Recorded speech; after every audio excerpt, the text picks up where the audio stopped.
आज 6 बजे सुबह से हम आपकी सड़कों पर चल रहे हैं। 7-8 घंटे हो गए और ऐसे ही हम 2 महीने से हिंदुस्तान की सड़कों पर चल रहे हैं। भारत जोड़ो यात्रा कन्याकुमारी में शुरू हुई और अब महाराष्ट्र विदर्भ से निकल रही है। 7-8 घंटे हम चलते हैं, आपकी बात सुनते हैं। जो भी आना चाहता है हम किसी को रोकते नहीं, चाहे वो किसान हो, मजदूर हो, छोटा व्यापारी हो, माता बहन, बच्चा, युवा, जो भी हो, अगर हमसे बात करना चाहता है तो हम उसको बात करने देते हैं, उसकी बात सुनते हैं। 7-8 घंटे हम महाराष्ट्र की आवाज सुनते हैं और अंत में आप देखना 15 मिनट, ज्यादा से ज्यादा 20 मिनट हम अपनी बात रखते हैं। और आपसे बहुत सीखने को मिलता है। आमतौर से राजनेता आते हैं, हवाई जहाज से आते हैं, हेलीकॉप्टर से आते हैं, गाड़ी से आते हैं, 1-2 घंटा भाषण करते हैं, मन की बात रखते हैं।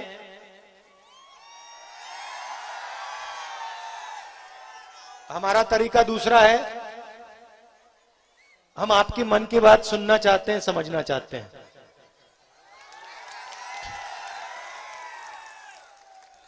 तो सबसे पहले मैं आपका धन्यवाद करना चाहता हूं। देखिए 3500 किलोमीटर चलना, वे थोड़ा पीछे हो जाए,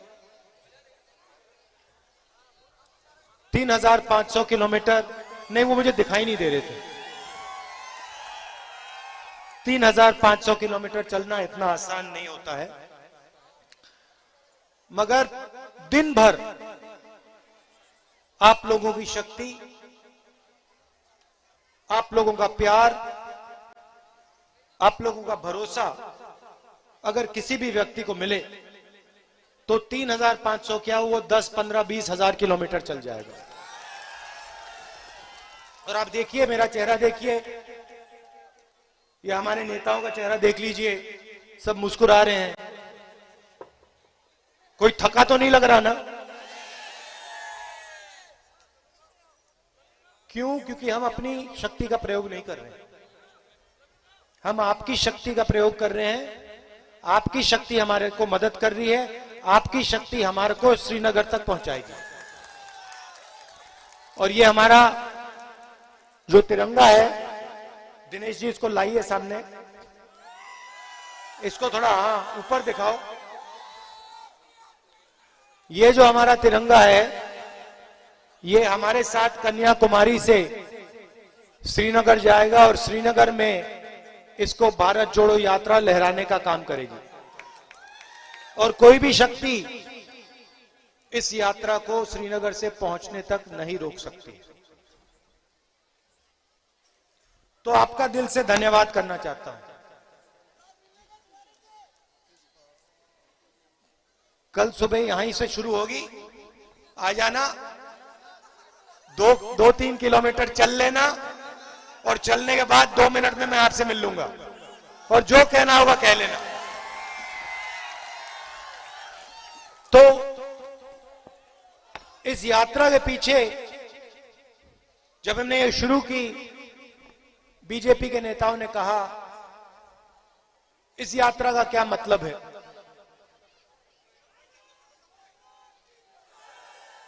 क्या मतलब है? तो मैं उनको खैर नहीं, आपको इस यात्रा का मतलब और लक्ष्य 2 लाइन में, 2 मिनट में बता देता हूं। देखिए,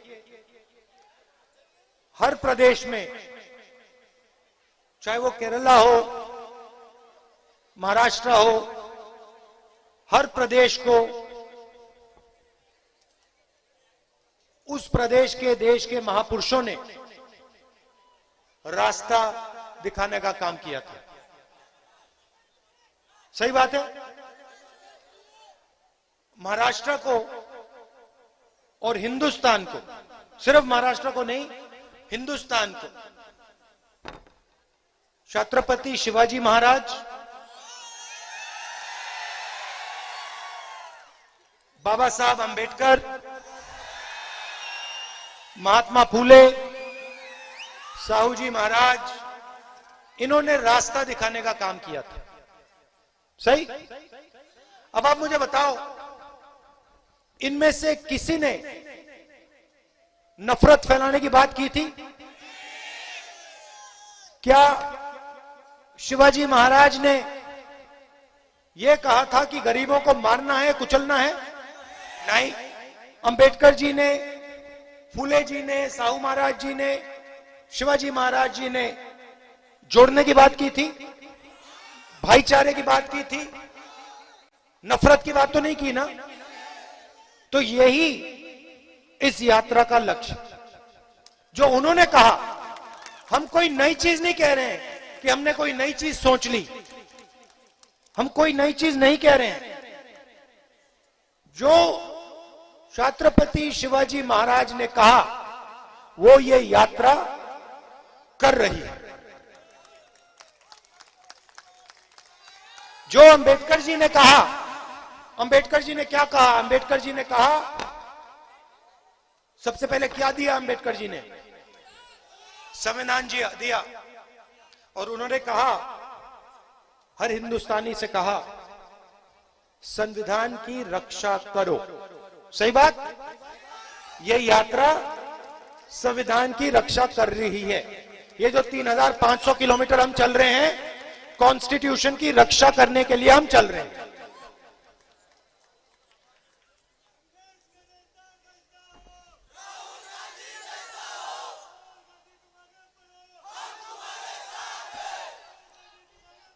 और इसको, इस यात्रा की मदद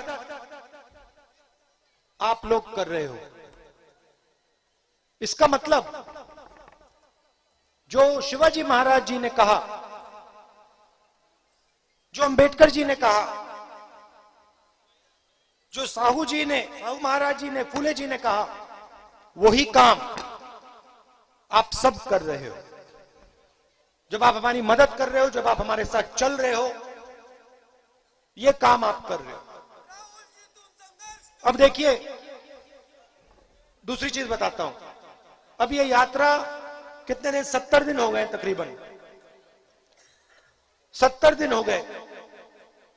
और इस यात्रा में लाखों लोग चले हैं, लाखों चले हैं। इस यात्रा में आपने कहीं भी हिंसा देखी? कहीं भी आपने नफरत देखी? कोई इस यात्रा में आता है तो कोई उससे पूछता है, भैया तुम्हारा धर्म क्या है, तुम्हारी जात क्या है, तुम्हारा धर्म क्या है, तुम करते क्या हो? कोई नहीं पूछता। और अगर कोई गिर जाता है, भीड़ में कोई गिर जाता है, जैसे आज 2-3 लोग गिरे, सब लोग मिलकर उसे उठा लेते हैं। अगर चोट लगती है, जैसे आज एक पुलिस वाले को लग गई, यात्रा उसकी मदद करती है। मतलब यात्रा किसी को पीछे नहीं छोड़ती, किसी को नहीं। किसान चल रहा है, किसान को पीछे नहीं छोड़ेगी। मजदूर चल रहा है, मजदूर को पीछे नहीं छोड़ेगी। युवा चल रहा है, युवा को पीछे नहीं छोड़ेगी। माता बहन चल रही है, उनको पीछे नहीं छोड़ेगी। यही भाइयों और बहनों है सच्चा हिंदुस्तान, जो किसी को पीछे नहीं छोड़ता, सबको अपना मानता है। और अगर कोई गिरता है तो एकदम उसकी मदद करता है। अब दिल्ली में देशभक्त बैठे हैं,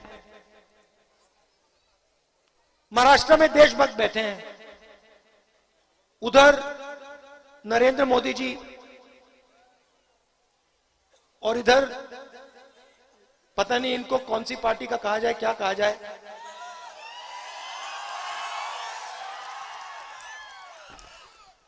अब ये अपने आप को देशभक्त कहते हैं। अब मैं आपसे सवाल पूछता हूं, आप सबके पास परिवार हैगा? अगर आपके परिवार में कोई आकर नफरत फैलाए और भाई को भाई से लड़ाए और भाई से कहे कि तू अपने भाई को मार दे, तो परिवार का क्या होगा? फायदा नुकसान? फायदा नुकसान? नुकसान। तो अगर परिवार को तोड़ने से परिवार का नुकसान होगा, परिवार में नफरत फैलाने से परिवार कमजोर होगा, भाई भाई को मारता है तो परिवार कमजोर होता है, तो फिर अगर भाई भाई को मारेगा, देश में हिंसा फैलेगी, तो देश कैसे मजबूत होगा? कमजोर होगा ना। अच्छा, एक और बात बताओ, अगर परिवार में जो परिवार को भोजन खिलाता है, जो परिवार की रीढ़ की हड्डी होती है, अगर आपने उसको भूखा मार दिया तो परिवार का क्या होगा? पूरा परिवार खत्म हो जाएगा। तो अगर हिंदुस्तान के किसान को भूखा मार दिया तो हिंदुस्तान का क्या होगा? और आज हिंदुस्तान के किसान को भूखा मारा जा रहा है, बीजेपी की पॉलिसीज मार रही हैं।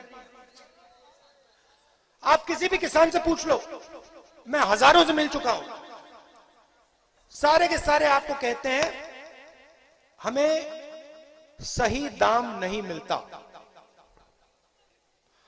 हम बीमा भरते हैं, अपना पैसा डालते हैं, आंधी आती है, तूफान आता है, खेत बर्बाद हो जाता है, हम कंपनी के पास जाते हैं, उनका फोन नंबर नहीं पता लगता, उनका एड्रेस नहीं है, आगे पीछे दौड़ते हैं, मगर बीमा का पैसा महाराष्ट्र और हिंदुस्तान के किसान को नहीं मिलता है।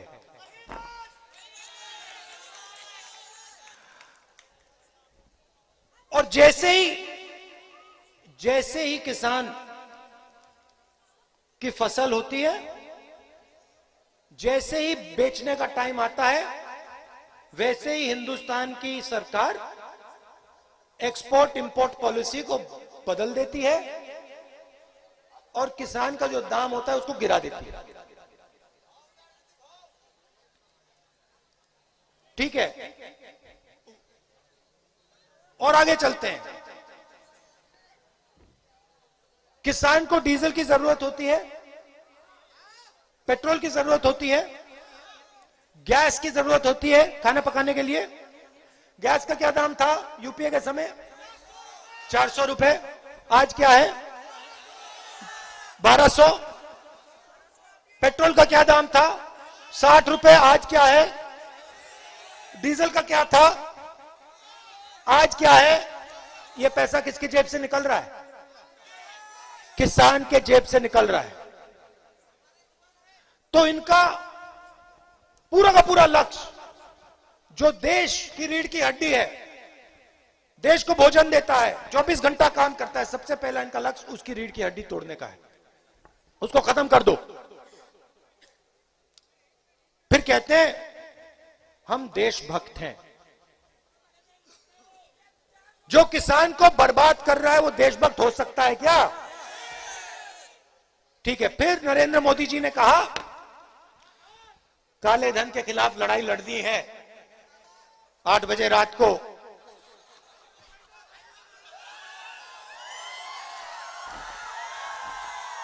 एक घंटा बचा है।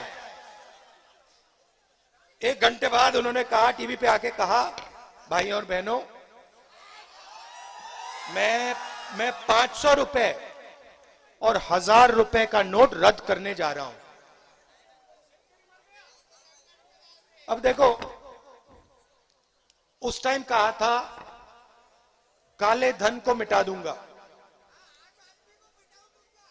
अच्छा बताओ भैया, काला धन मिट गया क्या? 15 लाख रुपए मिल गए क्या? ये जो नोटबंदी की इन्होंने और ये जो गलत जीएसटी लागू की है, ये पॉलिसी नहीं है। मनरेगा पॉलिसी थी, भोजन का अधिकार पॉलिसी थी, ये पॉलिसी नहीं है। ये जो दो कानून बनाए इन्होंने, ये जो हमारे छोटे व्यापारी हैं, जो स्मॉल और मीडियम साइज बिजनेस वाले हैं, इनको मारने के हथियार हैं। आप एक काम करना, मीटिंग के बाद जब आप चाय की दुकान में जाओगे, वहां पे आप पूछना, या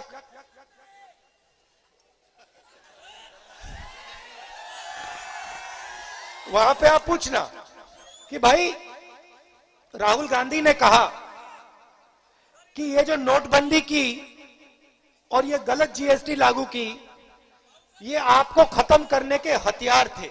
उससे पूछना, वो आपको जवाब दे देंगे। कोई भी दुकानदार, कोई भी छोटा बिजनेस जो चलाता हो, कोई भी मिडिल साइज बिजनेसमैन, उससे पूछ लो कि भैया ये पॉलिसी थी या ये हथियार थे, और वो सब के सब आपको बताएंगे ये हमें मारने के हथियार थे। और किसी भी किसान से पूछ लो, ये जो 3 काले कानून आए थे, ये पॉलिसी थी या ये आपको खत्म करने के हथियार थे, वो भी आपको बता देगा। हरियाणा पंजाब के सब किसान बाहर आ गए, कहते हैं हम नहीं मरना चाहते। खड़े हो गए, 1 साल खड़े रहे। नरेंद्र मोदी जी कहते नहीं, ये तो आपके फायदे के लिए है। अगर फायदे के लिए था तो बाहर क्यों आए? वो सड़क पे क्यों खड़े हुए? तो ये इसका नतीजा क्या हुआ? नतीजा यह हुआ कि जो भी छोटे व्यापारी होते हैं, स्मॉल और मीडियम बिजनेस चलाने वाले लोग होते हैं, वो ही इस देश को रोजगार देते हैं। ये जो 2-3 अरबपति है ना, हाँ, ये रोजगार नहीं देते हैं। रोजगार लाखों छोटे बिजनेस देते हैं।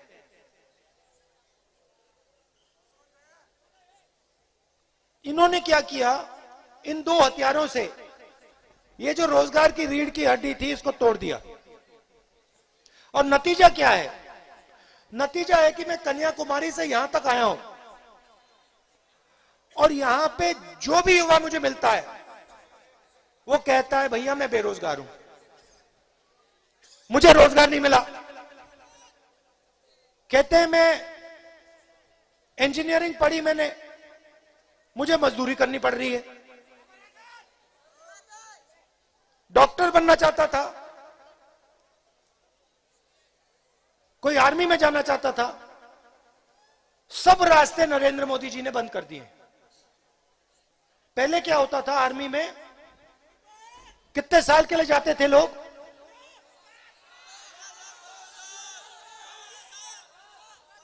15। क्या होता था? 15 साल जाते थे, जॉब सिक्योरिटी मिलती थी, पूरी जिंदगी वो देश की रक्षा करते थे। उनकी ट्रेनिंग 15 साल की ट्रेनिंग होती थी। अब नरेंद्र मोदी जी ने क्या कहा? देश के युवाओं को कहा भैया एक काम करो, 6 महीने की ट्रेनिंग लो और 4 साल आर्मी में काम करो, अग्निवीर हो जाओ, और उसके बाद हमेशा के लिए बेरोजगार हो जाओ।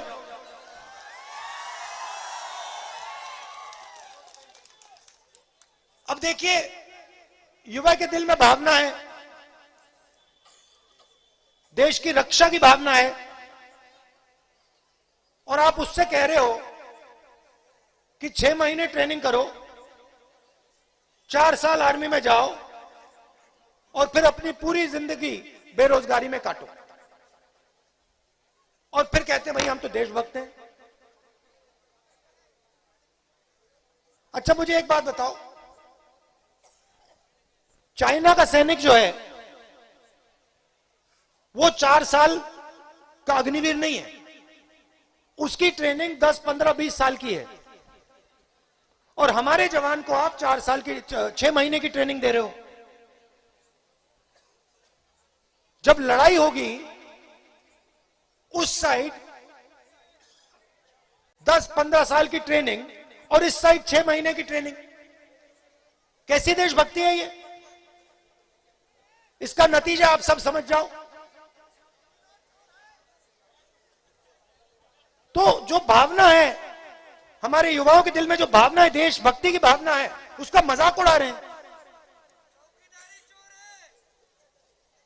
उसका अपमान कर रहे हैं और नाम अग्निवीर दे दिया।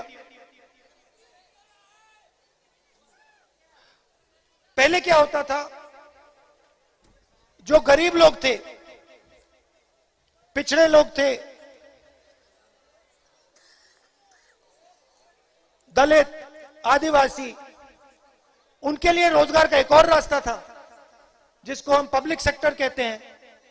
BHEL, HAL, हिंदुस्तान रेलवेज, ये सब रोजगार के रास्ते थे। अब नरेंद्र मोदी जी की सरकार क्या कर रही है, इन सबको उन्हीं 2-3 लोगों के हवाले कर रही है। रेलवे को प्राइवेटाइज कर रहे हैं, BHEL को प्राइवेटाइज कर रहे हैं, तेल की कंपनी को प्राइवेटाइज कर रहे हैं, तो वो भी रास्ता बंद कर दिया। एक तरफ बेरोजगारी, दूसरी तरफ महंगाई,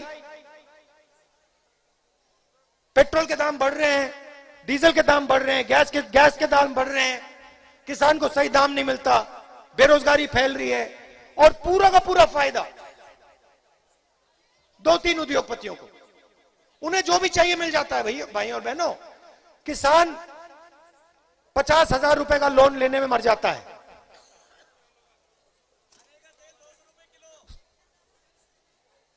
50,000 रुपए का लोन किसान को नहीं मिलता, इनको लाखों करोड़ रुपए का मिल जाता है। किसान का ये 1 रुपया कर्जा माफ नहीं करते, उनका ये लाखों करोड़ रुपए कर्जा माफ कर देते हैं। इसलिए हमने ये यात्रा शुरू की है, कन्याकुमारी से कश्मीर। यह भारत को जोड़ने की यात्रा है, हिंसा के खिलाफ यात्रा है, नफरत के खिलाफ यात्रा है, बेरोजगारी के खिलाफ यात्रा है, महंगाई के खिलाफ यात्रा है। और इस यात्रा को कोई नहीं रोक सकता। आपका अंत में मैं धन्यवाद करना चाहता हूं। आपने अपनी पूरी मदद, पूरा दम, पूरा प्यार आपने हमारे को इस यात्रा में दिया। इसके लिए आप सबको दिल से धन्यवाद। आपने क्या बोला भैया, 24 में क्या?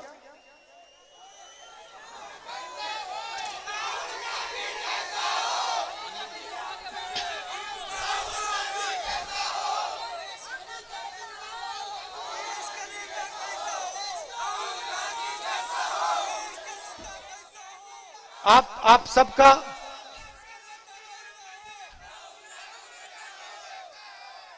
सबका दिल से बहुत बहुत धन्यवाद।